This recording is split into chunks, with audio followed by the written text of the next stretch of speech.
Kesederhanaan adalah kebajikan yang luhur. Kesederhanaan dalam kacamata Kristiani adalah hidup sesuai dengan kehendak Kristus. Bagaimana seharusnya umat Kristiani hidup sederhana dalam Kristus untuk merenungkan arti penting makna memberi bagi umat Kristiani, telah hadir bersama kami dosen Sekolah Tinggi Teologi Jakarta, Pendeta Martin L. Sinaga. Pak Pendeta Martin, selamat sore. Selamat sore, kan. Terima kasih untuk undangan ini. Baik, Pak Pendeta, kalau kita bicara mengenai Natal dalam kesederhanaan, biasanya kalau Natal itu banyak orang yang kemudian bersuka cita, bahkan mungkin sedikit dikaitkan dengan berpesta pora begitu ya, bersuka cita begitu. Tapi kalau menganut pada tema kita pada hari ini, kesederhanaan. Nah ini kalau menurut Pak Pendeta, ini apa maknanya begitu? Ya, sukacita memang tetap bisa dan perlu, namun memang sukacita dalam kesederhanaan, tidak sukacita yang berlebihan. Dan dimungkinkan memang, itu ya Pak Pendeta ya? Ya tentu, karena kesederhanaan itu memang peristiwa yang terjadi ketika Yesus datang, ketika dia lahir, dia memilih ruangan di bawah begitu, ruangan seperti los, seperti ruangan terbuka dengan banyak sekali orang-orang, dan bersama orang-orang itu terjadi pertemuan dan orang-orang menemukan ada yang mendalam melalui yang sederhana ini. Jadi yang sehari-hari ternyata punya pesan yang mendalam. Karena itu sukacitanya ya sukacita sehari-hari, namun jangan berlebihan. Menurut saya di situ kesederhanaannya. Karena kekuatan Natal yang sehari-hari itu bermakna. Mengurus anak seperti Maria dan Yusuf misalnya, menjadi gembala, bahkan menjadi orang-orang cerdik pandai seperti orang Majus pun bermakna. Dan itu kan sehari-hari, itu kan sederhana tapi bermakna. Berarti kalau kita mau bersukacita, kita mau menyambut Natal yang tinggal dalam hitungan minggu, itu tidak perlu sampai harus berpesta pora, sampai harus bahkan melebihi dari kemampuan diri sendiri begitu. Kita juga bisa melakukannya dalam kesederhanaan begitu? Ya, kesederhanaan berarti kalau seorang reporter misalnya, atau seorang pendeta, dalam hidup yang dia lewati, dia bersukacita merayakannya seturut dengan pergumulannya. Pastilah Natal membuat dia menemukan, oh yang kulalui ini ternyata punya sukacitanya. Bahkan membuka kegembiraan yang mendalam ternyata. Justru Natal membuat yang sederhana, yang sehari-hari ini kaya. Di situ tapi Pak Pendeta, kalau misalnya ada orang begitu ya mau merayakan Natal, mereka berpesta pora, mereka bersukacita, tapi itu nggak salah juga kan sebetulnya? Ya dalam irama kehidupannya lah, jadi sukacitanya itu memang wajar karena hidup telah dilewatinya sedemikian. Sukacita seorang pendeta, ya sukacita dalam kehidupan bersama jemaat misalnya, bukan sukacita yang terasing dari hari-harinya. Pak Pendeta, bagaimana kita bisa memaknai kesederhanaan dalam kehidupan kita sehari-hari, apalagi ini sudah mau Natal sebentar lagi. Mungkin tidak harus karena menyambut Natal kita sederhana, tapi kemudian sederhana dalam betul-betul menjadi kebiasaan kita dalam sehari-hari, seterusnya tidak hanya dalam Natal saja. Bagaimana mungkin Pak Pendeta? Ya memang kesederhanaan itu yang paling Kristiani, justru apa yang saya punya, saya syukuri, dan dengan demikian malah saya bisa membagi-bagikannya.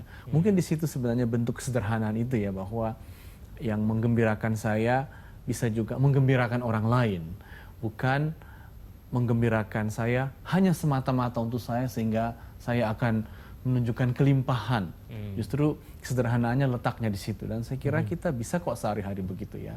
Karena kan sekarang ini hidup kita seolah-olah mudah sekali orang melihat terjadi gap ya, terjadi jurang antara yang berada dan yang betul-betul di garis kemiskinan misalnya. Itu bagaimana dengan pesan kesederhanaan dijembatani kehidupan satu dengan yang lain. Mungkin di situ kesederhanaan menjadi peristiwa yang menyukakan hati malah karena bisa berbagi. Berarti konsep berbagi itu sesuatu yang tidak bisa dipisahkan dari konsep sederhana itu sendiri ya Pak Pendeta? Orang kalau mau sederhana, dia harus berbagi, begitukah? Malah kesederhanaan yang oleh gereja-gereja Indonesia ya di PGI sekarang didefinisikan dengan keugaharian. Jadi keugaharian adalah suatu sikap, suatu spiritualitas, ya, suatu perenungan diri untuk selalu secara moderat, ya, secara cukup untuk memakan, untuk memakai, untuk memanfaatkan kekayaan, gitu. Dan dengan cara moderat ugahari itu, justru orang lain bisa juga ikut serta, karena orang yang moderat akan mudah mengikut sertakan dan berbagi. Saya kira di situ sebenarnya inti kesederhanaan Natal. Nah, kalau untuk kita mau berbagi kepada sesama begitu, sebetulnya itu bisa dilakukan dalam bentuk-bentuk sederhana ya sebetulnya Pak Pendeta ya. Itu mungkin Pak Pendeta bisa elaborasikan ya, kira-kira berbagi itu sesuatu konsep yang susah apa enggak sih sebetulnya? Kan kita mungkin mikirnya berbagi mungkin kita harus berkelimpahan uang, apakah memang harus seperti itu atau seperti apa sebetulnya contoh-contoh yang mungkin bisa? Ini pertanyaan yang mendalam ya. Secara global bahkan secara nasional dengan memburuknya indeks Gini itu ya, sebenarnya mau mengatakan ternyata sulit sekali berbagi ya. Justru semakin sedikit orang yang menikmati banyak dan semakin banyak orang harus berbagi yang sedikit kan begitu ya, indeks Gini, indeks gap pendapatan. Sehingga menurut saya kalau orang Kristen bahkan umat beragama serius mau berbagi gitu ya, maka memang ada peta besar yang harus dia pikirkan, peta besar distribusi kekayaan nasional misalnya.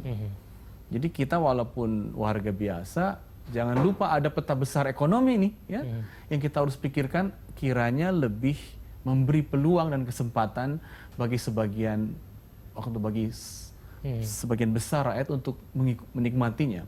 Namun secara pribadi barangkali kita, apalagi komunitas ya, bisa membuka institusi-institusi agar orang bisa ikut menikmati misalnya institusi keuangan komunitas. Banyak sekarang orang mendirikan credit union misalnya ya, atau koperasi agar tetangga-tetangga bisa ikut juga menikmati institusi keuangan komunitas misalnya. Jadi sebetulnya ada banyak cara sebetulnya untuk kita berbagi begitu ya. Jadi mungkin tidak ada alasan bagi kita yang mungkin ya, dalam tanda kutip, kita juga hidup pas-pasan begini, masa harus dipaksa untuk berbagi gitu. Sebenarnya udah nggak ada alasan begitu. Justru saya dengar sekarang di Eropa misalnya ya, di Yunani, ketika terjadi krisis keuangan, orang berbagi dengan cara yang unik loh, seperti barter hidup kembali. Misalnya, maukah saya melatih kamu bermain bola 2 jam, tapi saudaramu menjaga orang tua saya 2 jam begitu. Jadi berbagi dari kelebihan, tapi juga bisa berbagi dari kecakapan-kecakapan yang berbeda satu kepada yang lain. Menurut saya kado-kado Natal ya, yang sering menjadi suasana Natal juga bisa dalam bentuk lain. Dan bentuk-bentuk itu kita harus cari agar Natal jangan terkesan hanya parcel.